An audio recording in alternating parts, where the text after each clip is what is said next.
Marcus, thank you for joining me today. I'm excited to be talking with you a little bit about AI. Yeah, let's do it. Yeah, so you are an expert in marketing. You have been for years. You've seen trends coming. You've hopped on top of those. And really, it has put you in a place where you've been ultra successful, especially in the home service industry, being one of the owners of river pools and Yeah, spas. today it's just river pools. We, Okay. we stopped the spa thing a while back, but yeah, that was the OG. That was the OG name.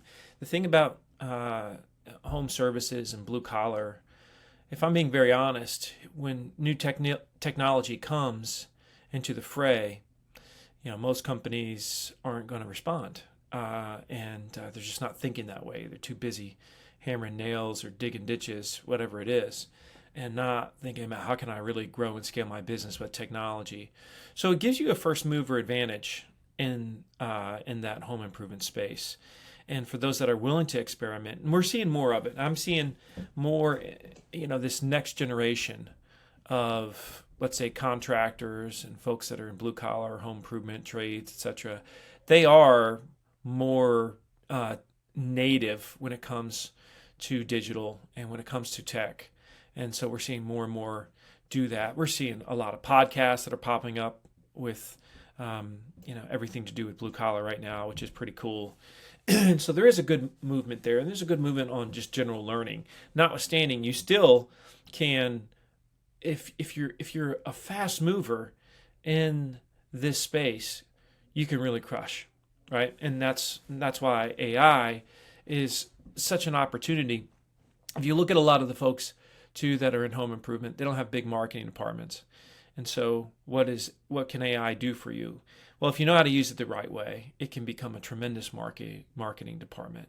If somebody really doesn't know that much about AI and they're trying to say, okay, I want to use it in my business today, what are three concrete examples of things you can do, and what would be the best software to do that on? Yeah, so, well, first you've got let's just go to ChatGPT for a second. One thing that you could do with ChatGPT, and you always want to start here, is you want to tell everything about your business to ChatGPT. Literally just say, hey, Chat, here's my business, here's what we do, here's what we specialize in, here's where we're located, here's our website, give the link, and then say, save this information for any time in the future when I'm working with you. I want you to come from this context. Chat saves that information. And so now it knows really who you are. Then you can say, I want you to scour the web, and I want you to tell me, based on what you see with the web, who are my major competitors? You could even put some in. And then you could put in every one of their websites, and you could say, what are they doing on their websites that is so much more effective than what I'm doing on my website? All right. So now all of a sudden you're just doing a competitive analysis, like a competitive digital analysis. This is really simple to do, and Chat is quite good at searching. When I say Chat, I'm talking about ChatGPT, of course. It's quite effective at searching the web, which is great because it wasn't doing that at first. It does it today, makes it really easy. Even Claude is now in that game too, which a lot of them weren't doing that before.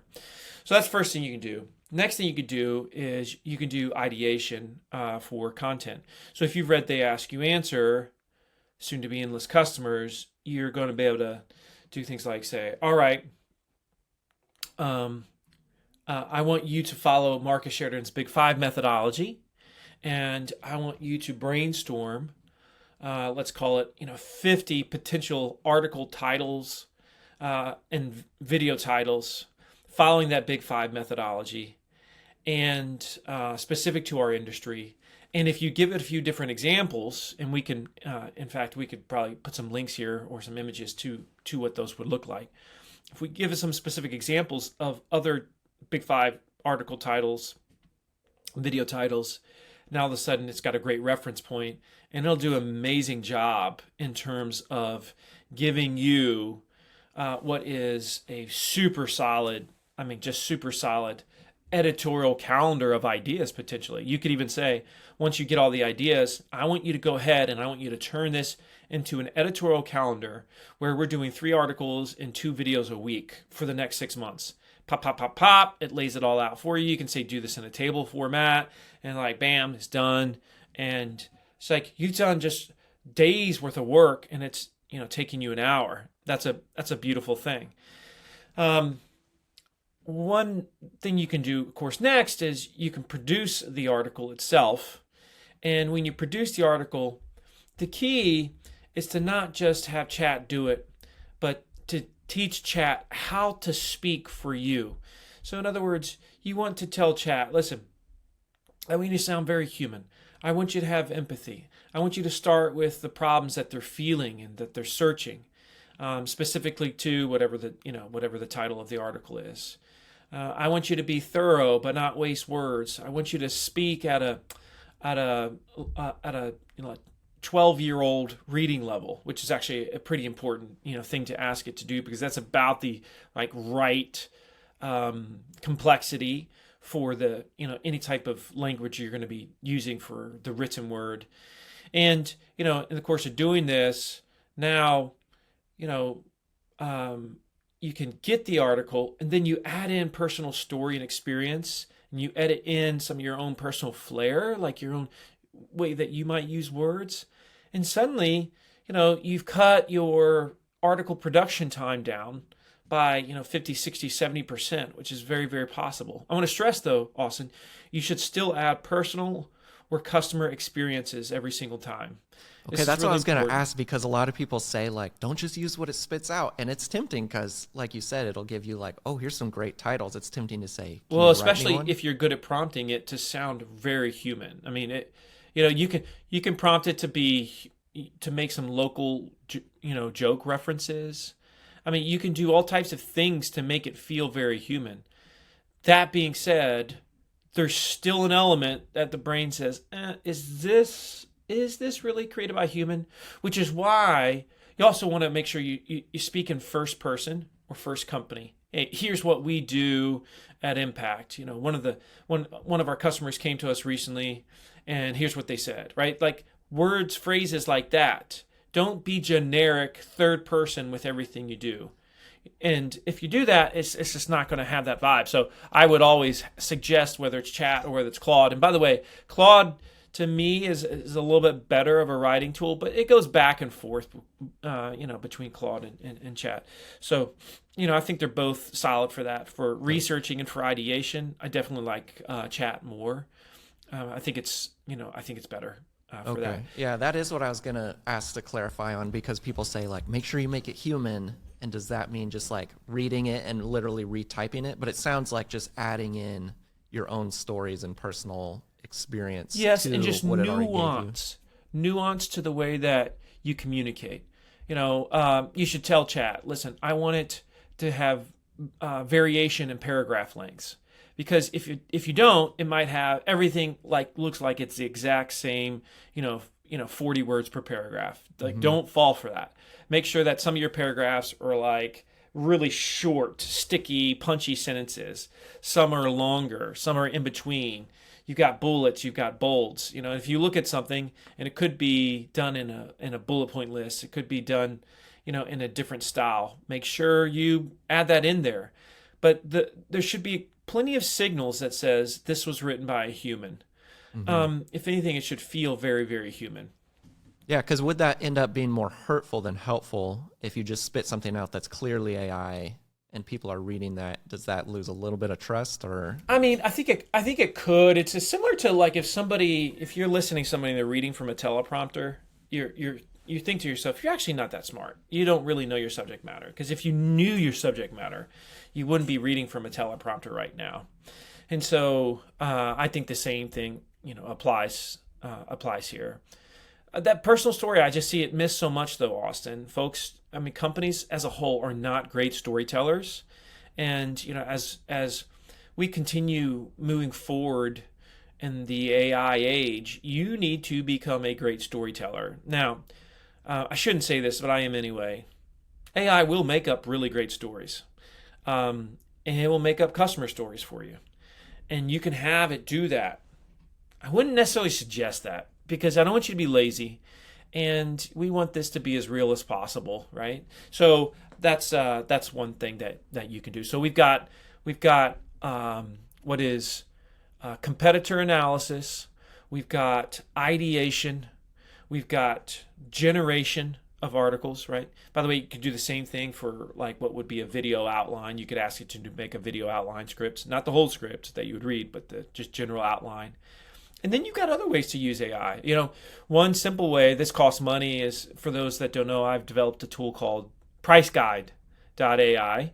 And this allows anyone to put a pricing estimator on their website. And you can literally set it up in less than 30 minutes. But what we see is when somebody has a pricing estimator on their website, and this is massive for home contractors, home improvement, just anything in the services space, you generate way, way more leads. Now, you got to have some traffic coming to your website, otherwise the tool won't do a thing for you. But if you've got traffic coming to your website, you're going to see that you get dramatically more people filling out a form, because how it works is everybody wants to get a general feel for price.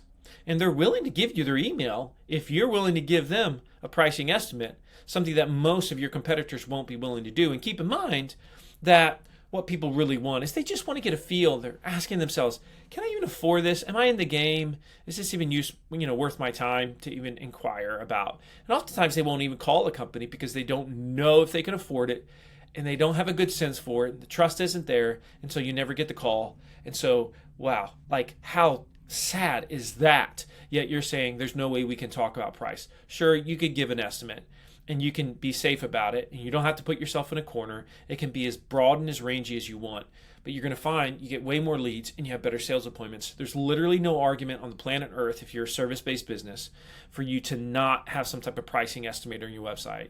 And with priceguide.ai, it uses AI, so it basically helps you populate all of your questions. It populates your calculator for you. It even gives you the post copy, the copy that you send to the person. You can add images if you want, videos if you want, but you can have a working estimator on your website, 30 minutes. You're generating more leads in 30 minutes than you were previously to that. It's crazy. That's awesome. That's a powerful way to do it. Costs $20 a month. You get a 2-week trial. This is pretty awesome. You don't have to give your credit card information. So it's pretty dope. People love it. We've got a ton of customers already, and it's taken off. Yeah, so I was going to ask how AI works with that. It's not that AI is using the final product. It's AI's helping you build this tool perfectly for your home services business. That's correct, Austin. It's helping you build it. It's helping you come up with all the questions that you'd want to ask to be able to give a price estimate. It helps you create an explanation of your prices and an explanation / justification.